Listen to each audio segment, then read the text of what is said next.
B'Shem Hashem Naaseh v'Natzliach Shiur Torah. Baruch Hashem, we have a lot of new people. Thank you for coming. We'll learn some Torah together. My name is Yaron Reuven. And Be'ezrat Hashem, we'll learn some Torah together. If you guys have questions, if you anything comes up, interrupt me. This is not like a lecture where you're not allowed to talk. Talk as much as you want. Just obviously based on the subject, not about basketball games or nonsense. So Baruch Hashem, this last week we got some serious punishments. You know, we had Parashat Korach, and we had a big fight between Moshe Rabbeinu and Korach and his people, and it gave us a really big lesson that despite how big someone is in Torah, because Korach had Ruach HaKodesh, it wasn't just some Batlan. Ruach HaKodesh was a tzaddik. It wasn't somebody didn't know anything. When someone has a lot of Torah, knows a ton of Torah, and he feels that technically he belongs in a position he doesn't have. There's Gdol Ador, there's Moshe Rabbeinu, or the Gdol Ador of our generation, let's say, Le'avdil. He thinks he should be there. And obviously, not everyone else agrees with him. And he decides to go against him. This is the same thing as if you're going against Hashem. Because Hashem has certain laws in this world that He's put, and you can't do it. So by using his own logic, Korach ended up in a very, very bad place. And Chazal tells us that one of the things to tell us about it is that until this day, him and the people that are with him are screaming to this day that Hashem is Emet, His Torah is Emet, and Moshe is Emet. Moshe's leader is Emet. Meaning they're all the truth. He made a mistake. He knows he sinned. So we had the parasha before that. We had the Meraglim. Also, a bunch of people that used their own logic. They were also righteous people. They were the chosen people within each tribe. And they thought that if they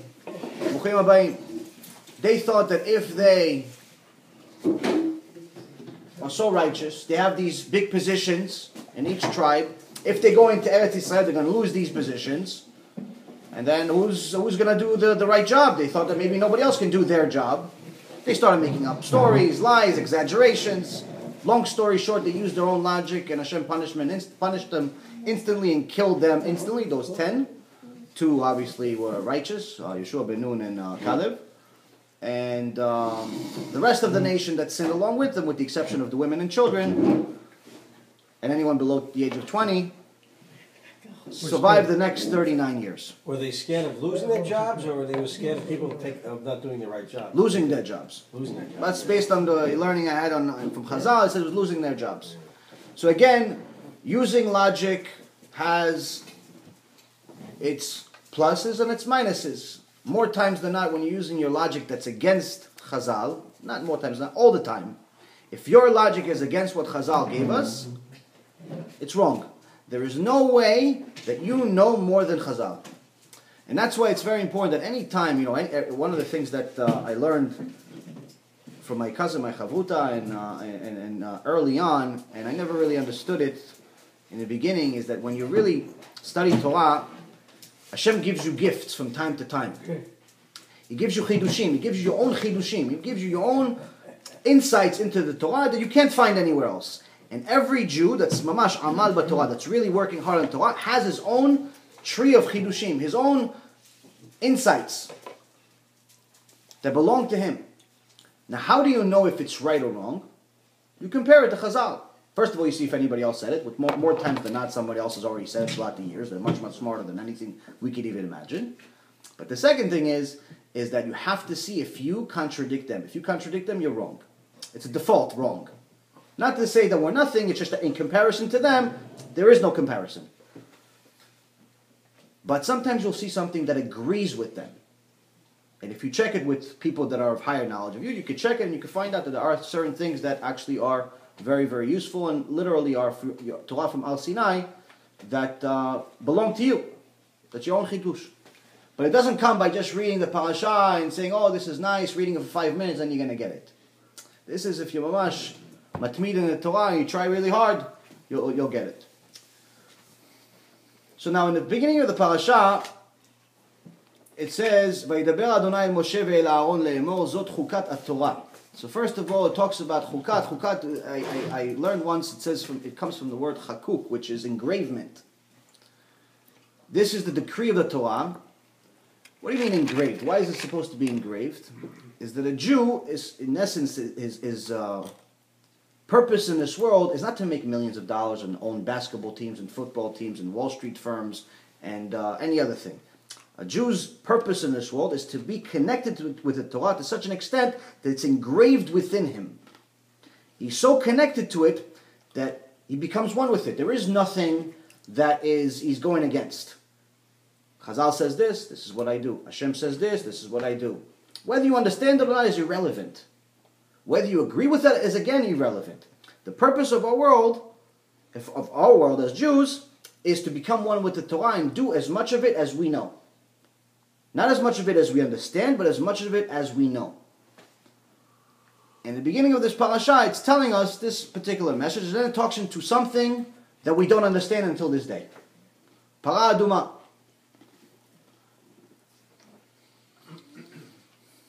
זאת חוקת התורה אשר ציווה אדוני לאמור, דבר אל בני ישראל ויקחו אליך פרה אדומה תמימה אשר אין בה מום אשר לא עלה עליה עול.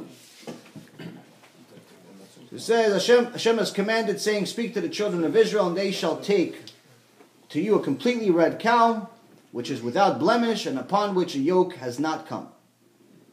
Shlomo HaMelech was the smartest man of all time, and he says, this is beyond me. He knew more than everybody. He was smarter than every man that ever existed, or back then, or now, or in the future. This is a specific gift that he got from Hashem, because he asked Hashem when he became king when he was 13 years old. He asked Hashem, instead of asking him for money, like we would ask, instead of asking for power, like we would ask, what did he ask for? Give me the insight to judge your nation justly, like you would. Hashem says, you ask me, you care so much about my Torah, I'm going to give you everything that a man would desire. He gave him everything. Gave him money, gave him peace, gave him everything. But this was beyond him.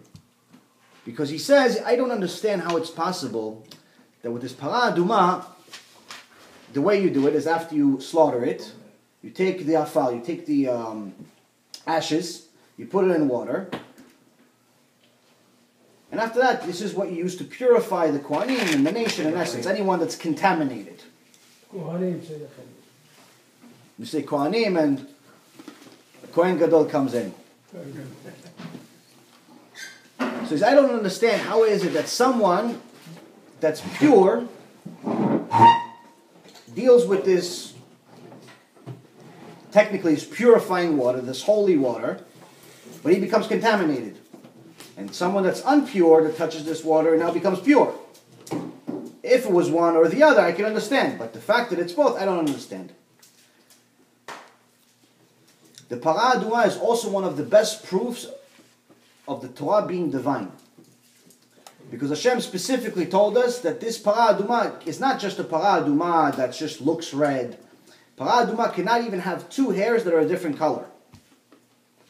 And also can never be a para, can never be a heifer, a cow, that ever worked. You can never put a sack on it, anything on it. Because if you ever did, it becomes tameh.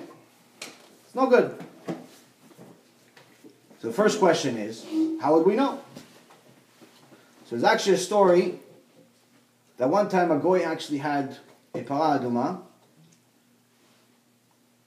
and he didn't know how much it was worth. He was thinking about selling it. Someone told him, listen, you could sell it to the Jews, you make millions. In those days, obviously. He didn't understand why, so he invited a couple of Jews, a couple of rabbis. The rabbis came over and said, okay, we'll give you 1,000. It was so easy. Usually Jews negotiate. Okay, I want 2,000. Okay. 2,000, 3,000. Okay. 4,000. Okay. He kept increasing the price. And he just said, okay, because para aduma for us, there's not many of them. I believe there has been 9 in history, with the exception of the ones that we have today, by the way, which we'll talk about in a second. Every price he says a price, they say okay, so he says, this is the best negotiation ever. Long story short, they get to a very, very high price, changes this guy's life, they say okay. But that's it. Yes, okay, so let us check the cow. They check the cow, He doesn't know what they're doing. They're looking, this, that. Well, looking at the guy. It's just a cow. For him, it's just a cow. Okay, it's nice, it's unique, it's red. They're looking through the hair. They're looking at its eyes. He doesn't know what they're doing. They say, we're going to come back tomorrow with the money. We have a deal.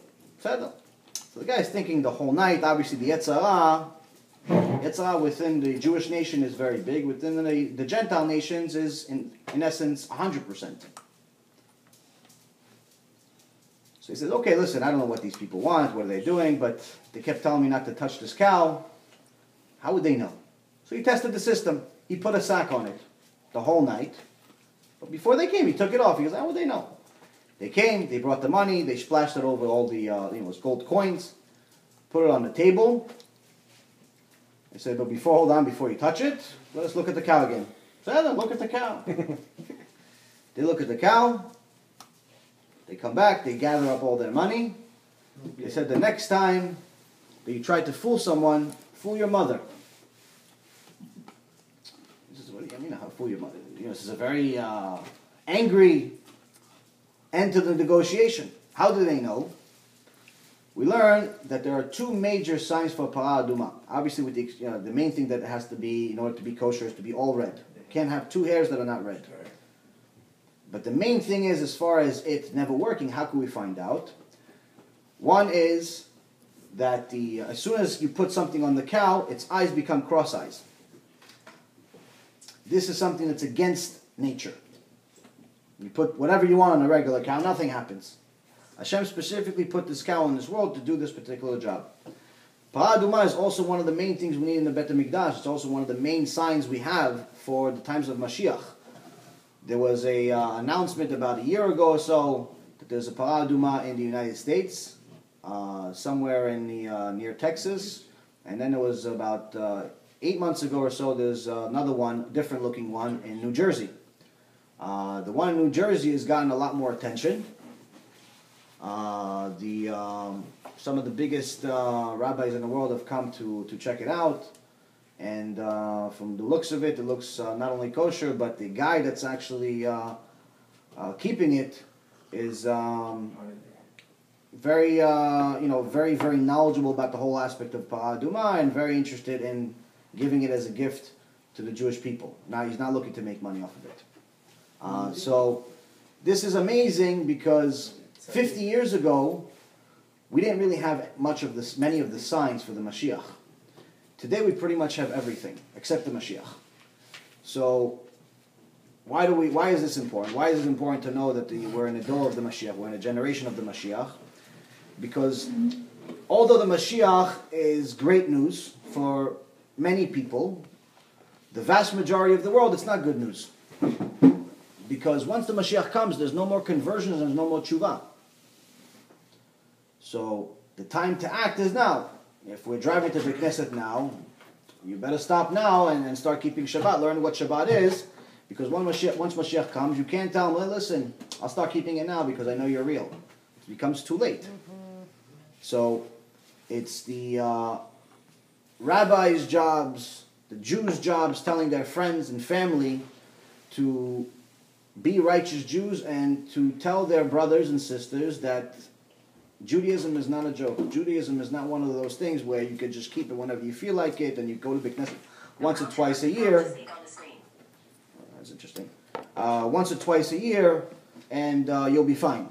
Judaism is obviously something that comes from Hashem. If it's divine, if Hashem is Hashem, it's Hashem all the time. Meaning that if someone believes in Hashem,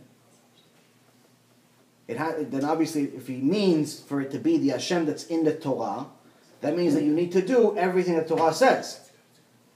It can't be, listen, Shabbat, okay, I'll do it, it's fun, I'll hang out with the family, great. Kosher, not so much. Listen, when I go on vacation to Mexico, I don't want to keep kosher. I eat shrimp, I eat this, I eat that. Then you're making up your own rules, which means that you believe in a different Hashem. Because my Hashem, the one that's in the Torah, he doesn't only give good, he also gives punishment. Meaning that if I do what he says, Baruch Hashem, everything is great. If I don't do what he says, I have to pay for it. So if you know the consequences of your actions and still do it, you're either crazy or you don't know. It's not possible. So it's very, very important for us to know which Hashem we believe in, not the one we make up in our mind. This doesn't necessarily refers to me, refers to everyone, refers to people watching the video, not pointing anybody specific. But it's very, very important for us to be good Jews by telling our brothers and sisters. Why? Because sometimes you have the people in the top positions that don't do it. We talked about it before the Shiur started. We're not going to name names or anything like that, but the key here is that sometimes the religion becomes a business. And when it becomes a business, it can get ugly. Because we forget the purpose of what we're doing here. We forget the purpose of why we go to Beit Knesset, who we're praying to. And that's what happens. That's when you see sometimes there's major conflicts between huge rabbis, which unfortunately there are many today. There are major conflicts between different kehilot, different traditions. And we forget the purpose. People start making up their own rules, either because one kehillah is bigger than the other, one is richer than the other, one thinks they're smarter than the other, whatever the reasons are. All of that is nonsense. All of that is not the Torah. All of that is not the way of Hashem that told us the Torah. Hashem told us there's one Torah. He told us in this parasha, and last week's parasha, and several other times, you and the Gael, you and the proselyte, have the same Torah. There's no different Torah. Why is he mentioning the convert? Why does he mention you and the Syrian, you and the Ashkenazi, and you or the Sephardic? Why does he mention you and the Ger? Because first of all, back then there wasn't anything such. There's no such thing as a Ashkenazi or Syrian Jew or Chinese Jew or Sephardic or any of that stuff. There was one, and then there was the addition, which is the converts.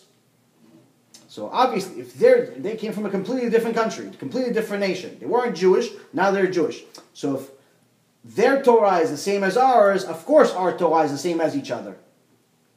So the cultural stuff is not necessarily, if it's a cultural thing that a kehillah does, it's not against Torah, it's great. But once the culture, the minhagim, become something that's against what's widely accepted, then we're starting to get off of the point of why we're here in this world. So last thing about this Parah Adumah is that again, this is not something that we understand really how it works or why it works, but obviously Hashem has His ways, and we'll know when the Mashiach comes. Everything has a purpose. Whether we know it or not does not mean that it's purposeless or purposeful. But we know that if someone enters the sanctuary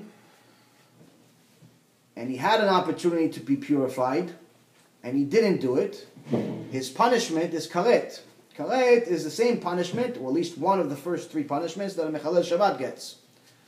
If you remember in Parashat Kitisa, it says a Mechalel Shabbat, v'nichreta nefesh me'amea.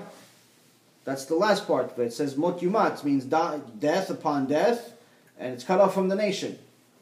Meaning that death in this world, death next world, meaning there's no olam haba for Mechalel Shabbat, but also Nichreta nefesh me'amea mean that they're cut off from the nation, they're not considered Jewish. So karet here is in essence one part of the Mechalel Shabbat. Because in essence the person that's not getting purified is going against what Hashem decreed. So it's not something that is just for entertainment purposes. This is obviously very serious business. Next thing is we have a couple of major events that happen in this parasha. We have Miriam dies, the prophet, the sister of Moshe Rabbeinu, Yaron, the Kohen dies, and then we go into a couple of wars. Got a lot of action in this parasha. So it says here, ויבואו בני ישראל כל העדה מדבר צין בחודש הראשון וישב העם בקדש ותמת שם מרים ותיקבר שם ולא היה מים לעדה ויקהלו על משה ועל אהרון. The children of Israel, the whole assembly, arrived at the wilderness of Zin in the first month, and the people settled in Kadesh. Miriam died there, and she was buried there. There was no water for the assembly, and they gathered against Moses and Aaron. So Miriam, this is, first of all, it's important to know that the parashot are not necessarily in chronological order. The overall Torah is, from the beginning, from Adam until the death of Moses, that's overall, it's in order. But sometimes you have a certain story within one parasha that's not in order, that happened at a completely different time. And sometimes between one parasha and another, it's the same time, meaning that it's this one happened, and the next day this other one happened. But sometimes there's a separation of hundreds of years. So last week's parasha, we remember, we talked about it briefly. Now we have Miriam dies. This is 38 years later. This is 38 years later. So for these 38 years, we're almost at the time, we're about a year away from going into Eretz Yisrael. Miriam dies, and it says immediately after that there's no more water. So Miriam had the schut. She wasn't just a prophet, she wasn't only just righteous, she also had the schut that the water, the rock that was generating all of the water came out of it, was following her, creating this well that all of Am Yisrael was drinking for all of those years. As soon as she died, the well stopped. Now, question is why? Okay, fine, we know that the well isn't because of her. Great, but at the same token, what, are you going to kill the rest of Am Yisrael because she died? So one of the things we learn here is that if you notice, when she died, it says she died and the water stopped. When Aaron died, it says the whole nation mourned. Everyone cried. Everyone mourned, whether it was children, adults, women, everyone cried. No one mourned Miriam's death. And because no one mourned Miriam's death, we had an immediate punishment. Oh, you didn't know how important she was? Okay. Now you'll see how important she was. Without her, you can't live. That's how important she was. This is one of the things that teaches us of how much we have to appreciate our chachamim, whether it's in this generation and past generations. One of the things that people don't understand is, why do we still mourn the sages that died? Rabbi Akiva's students. Okay, there's a lot of students. Okay, no one has 24,000 students today. I get it, fine. But every year for the rest of our history until Mashiach comes, we have to mourn? Well, they died already. We don't mourn everyone else. Okay, they died. That's it. What are we mourning for? The truth is that we're not mourning their death. We're mourning the Torah that we don't have because they didn't live longer. All of the Torah that we have is based off of the 5 people that restarted Judaism with Rabbi Akiva after that. Which means that if everything we have today is from those 5, imagine what we would have if we had 24,000. Just like them and some much bigger than them. Same concept goes for any of the Gedolei Ador that die in our generation. It's our obligation to mourn them, not because of the person per se himself, but the Torah that they produce and the people that they help in their lifetime. It helps us achieve our purpose in the world. And one of the things we learn from the Gemara is whenever there is a big sage dies, it brings bad to the world. It's a sign of it's a bad sign for the rest of the world, not just the Jewish nation, but the entire world. So when Miriam died, we had a major problem because we didn't mourn her, and Hashem obviously punished us. Now there's actually a chidush, Baruch Hashem. Why didn't they mourn her? They didn't think she was significant. They thought, she's a prophet, but it's very easy to think that everything was because of Aaron and Moshe. She was significant, but we have Moshe Rabbeinu, we have Aaron, and apparently it seems like it wasn't whether it was because she was a woman or not. I'm not really sure, but I know that the lack of understanding of our significance was something that that's easily happened then and easily happens now. We don't really know what we have until we lose it. One of the things that actually was interesting after this is that immediately after the water finishes, Am Yisrael goes back to their old ways and starts complaining. And this is a chidush that I think is very interesting. Am Yisrael starts talking to, yelling, screaming at Moshe and Aaron, and tells them, ולמה הבאתם את קהל אדוני אל המדבר הזה למות שם אנחנו ועירנו ולמה העליתונו ממצרים להביא אותנו אל המקום הרע הזה לא מקום זרע ותאנה וגפן ורימון ומים אין לשתות. So they're telling him, why have you brought up the congregation of Hashem? They're calling themselves the people of Hashem. We're important people. Why did you bring us to the wilderness to die here? Us and our us and our animals. Why did you bring us from Egypt to bring us to this evil place? Now remember, evil place. Not a place of seed or fig or grape or pomegranate, and there is no water to drink.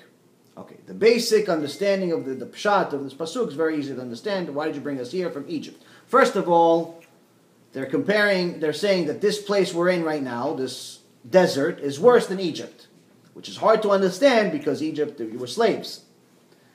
But then they call it evil, Ra. The Gemara, Masechet Nedarim, says Ra is another word for Gehenom. Okay, so this is that bad. They're comparing this to Gehenom. Gehenom is the worst. Why is it so bad? How do we know also another proof that they think that it's from, they think this is Gehenom? They're saying this is not a place of seed, or fig, or grape, or pomegranate. There's no water to drink. Masechet Brachot, the 40th page, it says that there's three possibilities, according to Chazal, of what the tree of knowledge was. Either of fig, tena, or a wheat, chita, or geffen. And they give a reason of why each one. So here they're telling us, this is not a place of seed, meaning chita, or fig or grape. This is not Gan Eden. This is not a good place. But what about pomegranate? Pomegranate on Rosh Hashanah, we eat pomegranate because it symbolizes the 613 mitzvot that we have. And there's no water to drink. Water is another used constantly as a analogy for comparison to Torah. So saying, this is an evil place. This is Gehenom. This is not Gan Eden that has the tree of knowledge. We can't. That you get to this Gan Eden by doing the 613 mitzvot from the Torah.